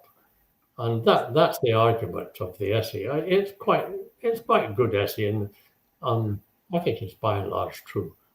Well, I'm looking for the book now, and I found some online. So Gregory, I think, might have been looking at that too. So that's what it looks like. And Pip, I hope you don't feel or think less of me, but my daughter's getting married next year, and I'm getting a kilt made. So my wife's family, it's curry, but they're under the McDonald tartan. So I'm going to have that.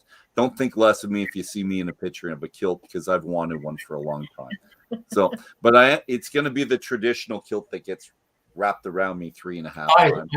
I think there has been. I think since I wrote Scots on Scotch, there has been something of a revolution in Scotland, and the kilt has been revitalized, if you like. It has been taken over by the lads who go to football matches and rugby matches, and by a lot of younger people. And you will quite often see a laddie in a T-shirt and big boots and a kilt. And it's, it's a great outfit. Okay. And they are by and large very good, very well behaved and good natured. It's a funny thing though, in terms of the history and the tradition around it and what that might mean to someone. So Rob, for example, with both of us having some Scottish ancestry, Rob many years ago had a kilt made, and Dolph, it's a traditional heavy. I mean, it will outlive him, and it weighs 1,000 pounds, and it's not the kind of thing you throw in your suitcase. But he has one, and he has worn it a number of times at events in Canada, Burns dinners and that kind of thing. But when we are over here in Scotland, he's quite reluctant to wear it because he feels unauthentic. Like I'm a Canadian. He's a Canadian in a kilt in Scotland, and he doesn't wear it here. I'm not Scottish. Right. Feel disingenuous, really? Yeah, a little bit. Yeah, he can justify it more, wearing it more in Canada than he can here. Well, it's a funny thing. There's a reverence to it. And maybe that's the romance of Scotland that has been played up for decades and decades. That is either true or not, and Pip will have his views on that. But to me, it's there's a respect there about Scotland and what it means, and so. Yeah, I struggle to wear the kilt in Scotland because I'm a Canadian. I'm not. I think that's perfectly fine. I approve of that. If I were to go to Alberta, I wouldn't wear feathers in my hair or a cowboy hat. Pip, you come to Alberta, you wear anything you want. I'll be there beside you, and I'll take care of you. You want cowboy boots and a hat? I'll get you that too. You'll have a spectrum in cowboy boots with you. No one will say a thing. No, I'll tell you. But more books. You did both of these books as well.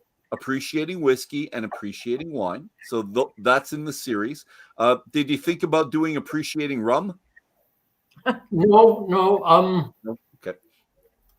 Because you do like your rum, especially the Cuban rum. But I'd had enough of a format, and besides, it's a long story.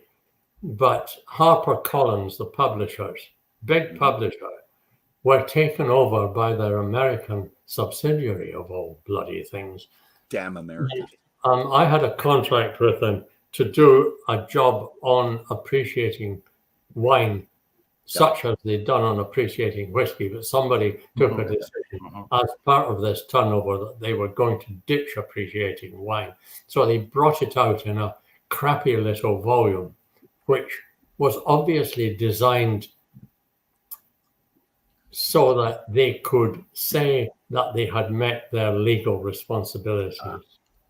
So a small paperback as opposed to the hardcover. And curiously, it did well in Argentina. Oh, good. It was translated into Spanish and sold very well in Argentina. Nice. So curious.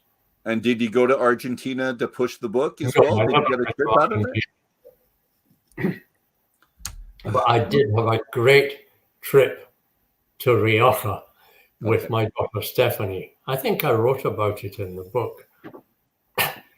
Stephanie and I, Macallan asked me if I would like to see their cask operation. And I said, sure. So they flew me to Jerez and took me to where they made the casks and their bodega and so on, where they matured the casks in sherry. And then I flew up to Barcelona, and Stephanie and I went up the Rioja Valley sampling wine as part of the research for this book. And you said they treated you and your daughter very well in the book. Wonderful. You could not have a more respectable combination than an elderly man and his beautiful daughter going to look at wine. This was okay. They gave us a good time. Well, I have to convince my daughter to do the same thing with me. So let's hope. Let's hope it's good. I would love to do that. Pip, why did you not? Because you became an author. Actually, no, I'll save this question for later because this one's great. I love the premise of this book, and you said it's a little bit out of date now, but still a worthy book to have. Can you? And I think this is the book that took you the longest to write. Is that correct? Because of all the logistics involved? Yes, there's a lot of organization about it. Could you tell us about it? Because this is quite an interesting story, what you did, and who you got on board to do this with you. And I'll leave this up as you talk about it. Yeah, well, this was after I'd left the society. Yeah. And I thought, is there anything else that I want to do as regards whiskey? And I had been thinking for quite some time that it would be possible to produce a completely objective analysis of the flavors of a whiskey. This was as a result of researches I'd done on various things. Right.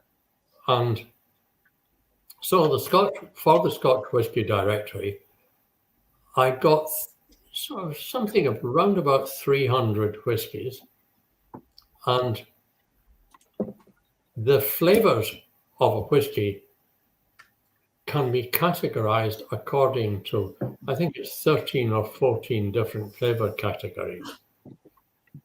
And you can exhibit the flavors of a whiskey as a bar chart according to the strength or absence of these different flavors in a whiskey. And the result is that you can produce a bar chart from which, at a glance, you can tell what a whiskey is going to taste like. Mm-hmm. Now, this was, and I think remains, a very good idea. It's a perfectly objective guide to what whiskey is going to taste like. Unfortunately, I got my market wrong. Nobody wanted to know about it. The people who own the whiskies don't want an objective view of it, statement of the flavor of their whiskey. The people who buy the whiskies don't want that. A large part of what whiskey drinkers, even connoisseurs of whiskey, want is to have their prejudices confirmed. Okay. And this psychological component of flavor is so large, this does by and large happen. So I worked on it. I had a lot of help from the scientists at the Scotch Whisky Research Institute. They thought it was great. It was something that they had thought needed doing, but of course they couldn't do it as part of their remit. And I persuaded Mainstream to publish it, but it fell like a stone. And who were the people that you had working with you to determine how, because you gave the same samples to, was it 4 other people? I asked around the whiskey industry, said, who are the 4 best noses in the whiskey industry? They were Jim McEwen, David Robertson, David Stewart at William Grant, and Richard Patterson at Mike Mackay. Those were generally, everyone agreed that those guys were about the best.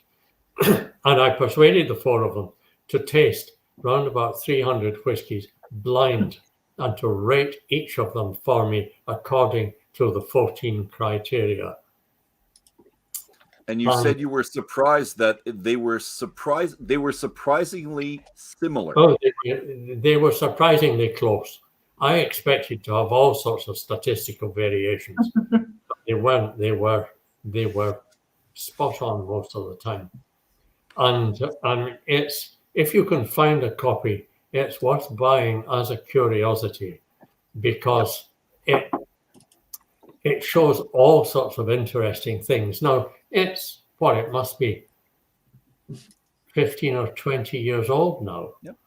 So Different it whiskey then. helps to represent what whiskies taste like now, because they don't all taste the same all the time. No. But it is interesting in various ways. Firstly, what's interesting is that lots and lots of the bottled malt whiskies are not as good as cheap blends. That comes across very clearly. There are quite a lot of cheap blends which are far better than malt whiskies costing twice as much. Yeah, that wouldn't make you too many friends when you talk about that. Pip. That didn't make me a lot of friends, no. Well, in some places, not the right places. Yes. But the other thing was that there were some very highly priced malts which were complete rubbish. Now, it would not be proper for me to name names. Buy the book, and then you can see. The book shows you there's a certain Isla distillery which changed hands and whose purchasers bottled the whiskey. And it was a whiskey which is capable of wonderful stuff. I knew because I'd been there and tasted some of the casks, but which didn't have very much good cask stock, and which they bottled thinking that the name would sell it, and which was pretty poor stuff. Like, that's not giving anything away to anyone, but when I get the book, because my lovely wife has got it, as a benchmark for whiskies. But actually, neither the consumers nor the producers actually wanted such a thing. I think it's fantastic, and I really do. My wife's, we have all three of the books I had there on order, so I'm getting the books, which are great. Although I can't tell you if I got your original or the American one, where you're not getting the money for it. So I hope you're getting the money for these the Scots on Scotch book. But I really love the idea of this, Pip, because as a whiskey drinker, I know many people are looking to find people that have the same notions as to taste, someone they can trust when they're buying a whiskey. And that's what's happening online a lot right now. You go to the bloggers that talk about, they'll review a whiskey, and it's nice to have somebody out there that has the same taste buds as you do, that tastes the same things. And when you see this book, you find 4 people that you trust within the industry, and they're all thinking something very similar to each other. You can garner a trust within there. So I think it's a fantastic idea. And I consider it a shame that this didn't take off, and then that it's on its 14th or 15th edition being reviewed every year, because I think that would have been something really fantastic. And to get the idea in the first place, to get the 300 samples from the distilleries themselves, to give them to these 4 people blind, I think it's a great idea. And I think someone out there really missed out on this. So I'm looking forward to getting this book, Pip. It was a lot of fun doing it. I think and you were on a boat as well, right? I had my boat in Granton Harbour, which is just north of Edinburgh. Yeah. And our yacht club had bought a couple of porta cabins. You have porta cabins in Canada? Yep. Porta potty. Basically shipping containers made out as offices. Okay. And they put one porta cabin on top of the other in our boatyard. And there was some reason for it. It had a stair up the front. And it hadn't been used for years.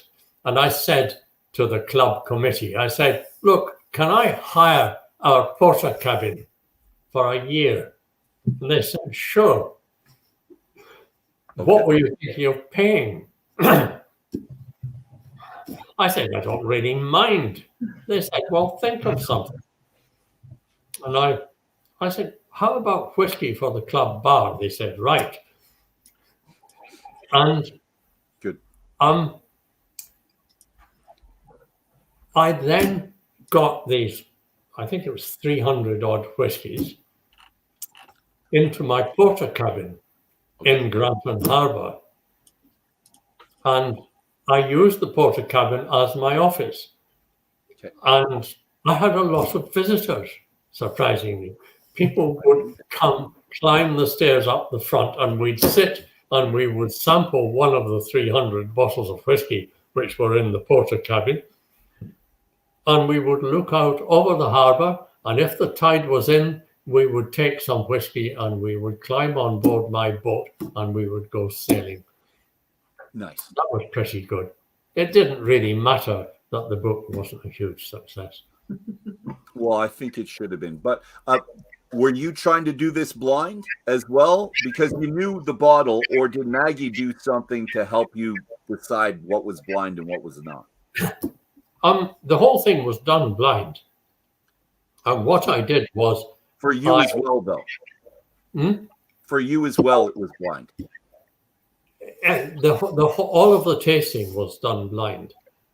I bought hundreds of little glass jars with screw tops, 5 centiliter jars, and the 300 odd, I labeled each of the jars with a unique identifying label. Yep. And the initials of the taster, and I presented each taster with 300 jars, that sort of thing, 300 jars of whiskey. Jesus. And all they had was, as an identification, were a set of numerals. So each taster was tasting everything completely blind. It was scientifically quite a respectable enterprise. Good. And speaking as someone that fills those little bottles very often for tasting, that's a big job. So good on you for doing it. My last question I'm going to give you, Pip, is this. Why did you not, because you were very involved in the whiskey industry, as opposed to becoming a writer, why didn't you start your own independent bottling company? Was that in the cards at all? Because you knew how to get the barrels. You already had the name. People would have wanted to give you barrels. Why didn't you start something like that? I didn't see any point. Okay. I'd done that. Okay. Got it. That, you know. Okay. There was no interest in it. There was no fun in just becoming yet another independent bottler. Okay. There's also a certain amount of self-respect involved. Okay. You want to elaborate on that a little bit, Pip? Well,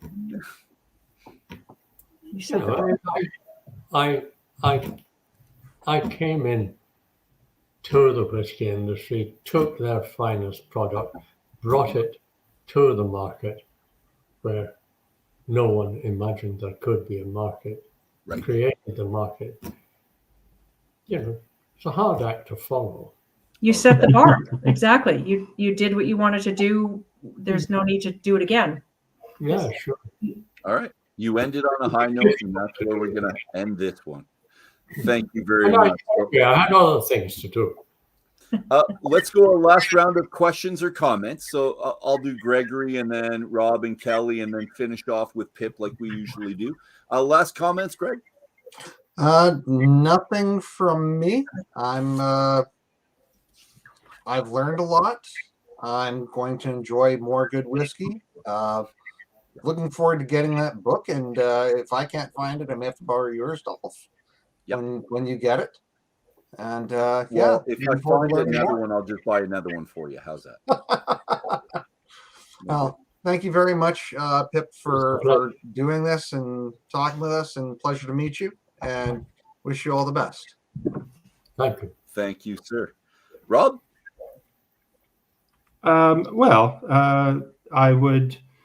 We've been talking about Pip's tasters for his book, and Pip, I think you know David Robertson is my co-founder with Holyrood, and so he shows up in a couple of your books. You've had a long association with David, so I have the same respect for him as I suspect you do. I'm actually getting together with David for beers next week, so I'm looking forward to that. The other comment that I'll make is I think there's a fundamental aspect to what you did with the society and the stories in your book that without really knowing your story, I think Kelly and I picked up when we wanted to create the society in Canada and bring the society to Canada. That sense of friendship and fun and sharing and quality, has been at the heart of what we wanted to do. And I think there's an ethos there that is part of Holyrood too, because that's part of what I always, and David, wanted to do with Holyrood is a bit of a democratic distillery where we want to have some fun with it. We want other people to enjoy it and have some fun with us, share in it, have a great product, and just, not take it too seriously. It's whiskey. It's meant to be shared. It's meant to be enjoyed. And it's, yes, we have to make a profit to stay in business, but fundamentally it's about having fun. A bit of fun and a good story. And I think that's what you've shared with us over the last few nights. So thank you. Thank you for that. It's a pleasure. Thank you. Kelly, do you want to add anything, or is it all ditto because you've been adding? It's a big ditto, other than the book that you were, the picture of the cover that you were, the Scotch whiskey book that you were featuring just now. We have a copy of here in Edinburgh, and we love it because the photograph of David Robertson in it, he looks about 12.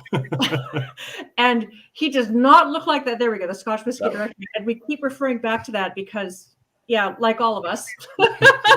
None of us look 12 anymore. We don't look like that anymore. So it's we have a good chuckle every time we look at it. But no, it's been a lovely 3 weeks of history and friendship and whiskey stories, and that's fundamentally what this is all about and why we wanted to bring this to Canada and share it with Canadians, because we had people here in Scotland share it with us, and we thought we need to pay this forward, and it's been just lovely. And so what you created so many years ago, Pip, has just blossomed and continues to, and we're delighted that you are involved again, and just a really big thank you for participating in this, and thank you to you, Dolph, for diving in with this book and getting everybody together. Thank you. Thank you very much. Pip, you're our last speaker. What do you got? This is the first time I have ever done a conference interview, that sort of thing, on Skype, is it? It's called StreamYard, so it's on YouTube and it's on Facebook. An online thing of this sort. And I must say, I feel much more relaxed about it. Good. Thanks to you guys than I did when I started. Our pleasure. And you have to thank Maggie for us too, because you told us that she was the one getting us all connected. She looks after the technology. And the coffee shop. My technology relates to things like diesel engines and steam engines. Well, and you did well with that too. No, you're adventurous, and you took this on, and I thank you for it, Pip. So I had a fantastic time. Well, if you come to Scotland, let me know. I'd be very happy to see you. I would love to see you, and I need to go to the vaults with you, Pip, because I think there'd be no one better to go to the vaults with than you. I gotta say, I'm looking forward to that. I would be very happy to see you there. Excellent. Well, whiskey brothers, whiskey sisters, whiskey friends, this has been a fantastic evening, afternoon for us, evening for some. Thanks to our listeners. Thanks to our whole panel, everyone here beside us. Nick in the background, but Gregory, Kelly, Rob, and Pip, it's been an absolute pleasure spending these 3 weeks with you. And I hope you had as much fun as I did. I truly, truly did. And I'm going to remember this for a while. I talked about big moments. This is one of them for me, Pip. Pleasure. My usual spiel, but I'm going to say this. Please join us in 3 weeks. Our next book, Saturday, December 11th. We're doing part 1 of the Whisky Book Club's 14th book, and I'll get that out right here. It's Blending 101. I'm doing this. So Blending 101, the Canadian Whiskey Masterclass with Master Blender, this guy right here, Dr. Don Livermore. So we're going to do that just over 2 weeks. It's a thin book, but lots of information. It's going to be fun. As a final note, if you don't want to miss a minute of all of this, click on the like, click on the subscribe. And ladies and gentlemen, if we could raise a glass, please. Let's raise the glass. Hopefully you all have something left in your glasses. Here's the good company. Here's the good whiskey. That one right there, it was fantastic. Here's the good books. This one right here, it was fantastic. Get it for Christmas. That one right there. And here's the good conversation with these people on the side. Slanch, everybody. Cheers. Cheers. Cheers.